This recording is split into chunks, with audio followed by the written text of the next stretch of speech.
Chelakutis, beautiful corn, okay, KHAONUAN, okay.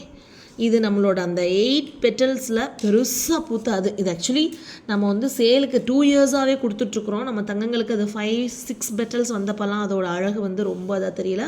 நம்மளோட அந்த 8 petals இருக்குது. 8 பெட்டல்ஸ் பூ போட்டதுக்கப்புறம் பார்த்திங்கன்னா செம வைரல் இது. ஏன்னா அது அதோட பெஸ்ட்டு கொடுத்துருந்தது. அதே இது பார்த்திங்கன்னா இப்போ மதர் பல்ப் ஆக்சுவலி இதை நம்ம 250 சேல் பண்ணிகிட்டு இருந்தோம். இந்த கான்வான் ஸ்பெல்லிங் பார்த்துக்கோங்க தங்கங்களா, KHAONUAN கான்வான் பார்த்திங்கன்னா இப்போது 5 பல்ப்ஸ் காம்போ. இந்த சைஸ்லேயே பாருங்கள் பேபி வந்துருச்சு. இதிலெல்லாம் பாருங்கள் பேபிஸ் எப்படி கூடவே இருக்குன்னு. எல்லாமே மதர் பல்ப்ஸ். இந்த mother bulb combo okay 5 bulbs வந்து பார்த்திங்கன்னா உங்களுக்கு Christmas combo offer unbelievable 500 rupees only 500 rupees 5 mother bulb. Single பல்பாக வந்து கிடையாது தங்கங்களா, இது காம்போவாக தான் எடுக்க முடியும். சிங்கிள் பல்ப்னால் ரேட் கொஞ்சம் ப்ளஸ் வரும்.